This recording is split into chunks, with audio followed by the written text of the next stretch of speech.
धात संस्था की ओर से उत्तराखंड के विभिन्न स्कूलों में 1 महीने से चलाए जा रहे फूलदेई कार्यक्रम का समापन समारोह संस्कृति विभाग प्रेक्षक गृह हरिद्वार बाईपास रोड पर आयोजित किया गया। 14 मार्च से शुरू हुए फूलदेई आयोजन में धात के कार्यक्रम एक कोना कक्ष से जुड़े प्रदेश भर के विभिन्न स्कूलों के 10,000 बच्चों ने चित्रकला, लेखन और भाषण प्रतियोगिता में प्रतिभाग किया। आयोजन स्थल में बच्चों की ओर से बनाई गई चित्रकला की प्रदर्शनी भी लगाई गई, जिसकी कार्यक्रम में उपस्थित सभी लोगों ने खूब प्रशंसा की। धात के सचिव तन्मय ममगाई ने कार्यक्रम की जानकारी देते हुए बताया कि 2018 से एक कोना कक्ष का अभियान चलाया जा रहा है, जिसका उद्देश्य पहाड़ों में लगातार खत्म हो रही शिक्षा व्यवस्था को बेहतर करने में अपना योगदान देना है। दरअसल में आज जो कार्यक्रम है वो फूलदेई 2024 के नाम से 10,000 बच्चों का एक फूलदेई पर्व करते हैं हर साल उत्तराखंड में। और हमारा एक कार्यक्रम है उत्तराखंड के जो स्कूल हैं, जो गरीब बच्चे जहाँ पढ़ते हैं, गवर्नमेंट स्कूल से बेसिकली, ऐसे उनके 10,000 बच्चों के लिए हम एक फूलदेई का फेस्टिवल करते हैं, जिसमें बच्चे अपने अलग अलग क्रिएटिव एक्सप्रेशन यानी लिखना, पढ़ना, ड्राइंग, एक्टिंग के साथ पार्टिसिपेट करते हैं। और वो बच्चे अपनी अपनी एंट्रीज भेजते हैं, उनके एंट्रीज हम कलेक्ट करके उसमें बेस्ट एंट्रीज को पुरस्कार भी देते हैं और इसके साथ महीने भर उनके फेवर में एक्टिविटीज़ भी करते हैं। तो आज उसका समापन होना है। एक्चुअली समापन इसका 14 अप्रैल को होता था, लेकिन इस बार इलेक्शन होने के कारण हमने थोड़ा सा डिले किया और अब ये यहाँ पर हो रहा है। और आज जो आप देख सकते हैं मेरे पीछे जितनी भी यहाँ पर ड्राइंग एग्जीबिशन लगी है वहीं से आ रखी है, पौड़ी, अल्मोड़ा, पिथौरागढ़, सब जगह से।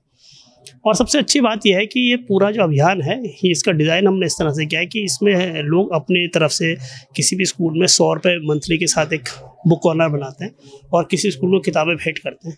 और उत्तराखंड के 780 स्कूलों में ऐसा चल रहा है और लगातार नए लोग जुड़ते हैं और लोग अपने अपने गाँव के स्कूलों से जुड़ते हैं, उनमें किताबों के कोने बनाते हैं, उनके बेहतरी के लिए काम करते हैं। ये कैंपेन चल रहा है। ये धात तो खैर बहुत पुरानी संस्था है। ये अभियान 2018 से चल रहा है। बीच में 2 वर्ष कोरोना के रहे, लेकिन इसमें हर साल हर महीने लगभग नए लोग आ रहे हैं। और हमारा कैंपेन दरअसल में यह है कि हम चाहते हैं कि लोग अपने गाँवों से जुड़ने की जो बात करते हैं, गाँव की शिक्षा के सामने बहुत बड़ा चैलेंज है, पहाड़ों की शिक्षा, क्योंकि उसके सामने दूर होने का चैलेंज, वहाँ लगातार स्कूल बंद हो रहे हैं, बच्चे कम हो रहे हैं, तो बहुत सारे चैलेंजेस भी वहाँ की एजुकेशन कराई जा रही है। तो हमको लगता है कि एक समाज के तौर पर हम उसका साथ देना चाहिए और एक छोटा साथ भी होता है कि हम उसे कुछ अच्छी बुक्स देते हैं।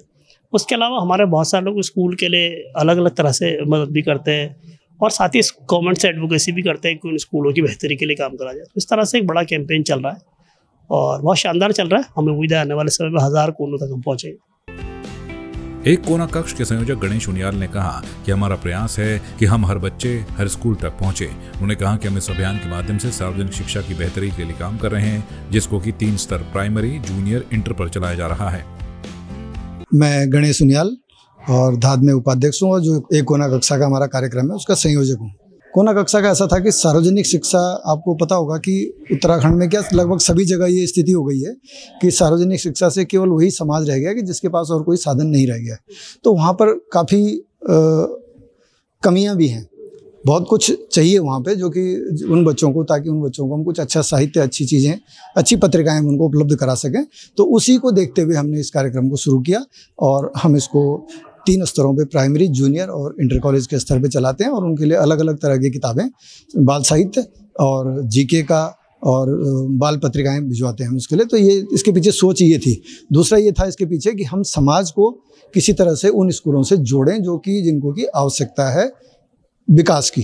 तो समाज क्या है कि जब समाज जुड़ता है तो बहुत कुछ होता है और समाज की उदासीनता अक्सर देखा गया है कि सरकारी जो तंत्र हैं उनके पीछे समाज की एक उदासीनता रही है।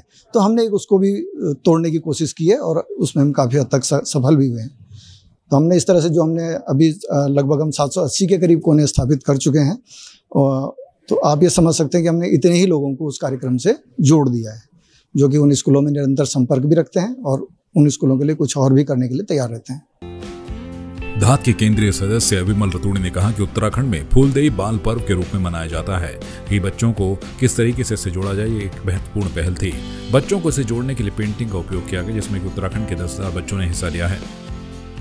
मेरा नाम विमल रतूड़ी है और मैं धात का केंद्रीय सदस्यों में हूँ।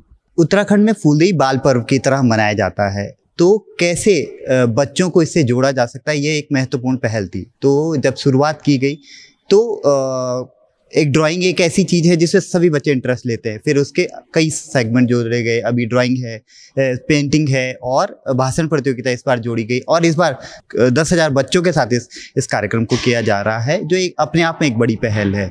और राजकीय विद्यालयों में जिस पे समाज का उतना अटेंशन नहीं जाता है, हमारी ये पहल केवल बच्चों को उस समाज से जोड़ने के लिए कि आप एक बार जाइए अपने गाँव के स्कूल में, देखिए कि वहाँ चल क्या रहा है, आपको जो महसूस होगा शायद आप तब अपने आप सपोर्ट कर पाएंगे। तो एक तरीके से ये सहयोग, ये एक प्रोग्राम है जो एक तरफ बच्चों के लिए है पर दूसरी तरफ समाज को उस स्कूल से जोड़ने के लिए है जहां से उसने पढ़ाई की है।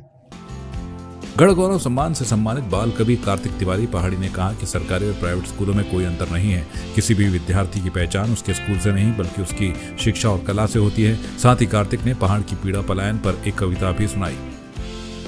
मेरा नाम बाल कवि कार्तिक तिवारी पहाड़ी है। मैं कक्षा 8 का विद्यार्थी हूँ और आप सभी जैसे कि बात कर रहे हैं विद्यालयों की, सरकारी और प्राइवेट, इससे कोई मतलब नहीं। विद्यालयों से कोई मतलब नहीं, शिक्षा और कला से होता है।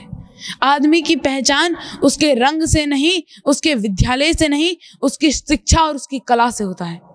आदमी आगे तभी बढ़ेगा जब उसके अंदर शिक्षा होगी, उसके अंदर बहुत कला होगी। कोई चित्रकला जानता है तो वो चित्रकला ही तो करेगा, उसे बस प्लेटफॉर्म दीजिए, वो आगे बढ़ के दिखाएगा। और एक बार आदमी एक कदम आगे बढ़ गया, अपने आप वो दूसरे कदम पे जाएगा, कभी नहीं रुकेगा, वो कहीं नहीं, पीछे मुड़ के भी नहीं देखेगा और अपने गांव, शहर, मोहल्ले का नाम ऊंचा करके आएगा। म्यारा दगड़िया अब पहली जन कुछ नहीं रह गए म्यारा पहाड़ माँ, म्यारा दगड़िया अब पहली जन कुछ नहीं रह गए म्यारा पहाड़ माँ, पानी एगे, बिजली एगे, सड़क एगे, ये गाँव गुठ्यारे माँ, कमी रह गए शिक्षा, स्वास्थ्य और रोजगार माँ, सोचा कना प्राण दीन उत्तराखंड बनोण माँ, म्यारा दगड़िया अब पहली जन कुछ नहीं रह गए म्यारा पहाड़ माँ। इस अवसर पर मौजूद राजकीय पूर्व माध्यमिक विद्यालय लाल तप्पड़ की शिक्षिका तपस्या सती ने कहा कि आज जो लोग केवल अपने बच्चों को प्राइवेट स्कूल में पढ़ने के लिए पलायन कर रहे हैं, उनको ऐसा नहीं करना चाहिए, क्योंकि अब सरकारी स्कूल के बच्चों को पढ़ने के लिए एक अच्छा एनवायरनमेंट मिल रहा है, साथ ही उन्हें एक्स्ट्रा एक्टिविटी भी कराई जा रही है। मैं ये सोचती हूँ कि जिस तरह से जो लोग पलायन कर रहे हैं केवल पब्लिक स्कूल में जाने के लिए इंग्लिश, क्योंकि अब हमारे यहाँ विद्यालय में, सरकारी विद्यालय में NCERT सिलेबस है और सारी सब्जेक्ट जो है बाइलिंगुअल लैंग्वेजेस चल रही हैं। मतलब अगर आप कोई भी सब्जेक्ट ले लो उसमें हिंदी इंग्लिश दोनों है। तो मैं ये समझती हूँ कि ये भ्रम है कि क्या कहते हैं कि इंग्लिश, जो आजकल जो युग चल रहा है इसमें कंप्यूटर का या मोबाइल का युग चल रहा है, उसमें बच्चे जो है दोनों में बिल्कुल पारंगत हो चुके हैं। वो इंग्लिश को भी से भी मतलब जानते हैं और हिंदी भी, क्योंकि इसमें बाइलिंगुअल लैंग्वेज चलती है। तो मैं नहीं समझती कि केवल इंग्लिश मीडियम में पढ़ने से बच्चा इंग्लिश, क्योंकि पर्पस क्या है कि इंग्लिश बच्चा बोल लेगा, लेकिन जब आपको इंग्लिश बोलने के लिए या इंग्लिश में कुछ पढ़ने के लिए आपको पहले उसका एनवायरनमेंट भी देना पड़ेगा। तो जो हमारे सरकारी विद्यालय में आजकल जो सिलेबस चल रहा है और जिस तरह से एक्टिविटीज़ होती हैं, एक्टिविटीज़ से भरपूर सिलेबस है। मतलब खेल खेल में पढ़ना सीखो, एक्टिविटीज़ इन्वॉल्व है, तो बच्चे का ओवरऑल डेवलपमेंट हो रहा है उससे। कार्यक्रम में बच्चों की ओर से फूलदेही पर आधारित एक सुंदर प्रस्तुति भी दी गई, जिसके लिए उन्हें सम्मानित भी किया गया। इस मौके पर राकेश अग्रवाल, मनोहर लाल, बबीता जोशी, अलका कुकरेती, विजय लक्ष्मी, प्रदीप डोभाल, नुपुर डोभाल सहित अन्य लोग कार्यक्रम में उपस्थित रहे। संवाद 365 के लिए कैमरामैन प्रमोद कुमार के साथ चांदनी कुनियाल की रिपोर्ट।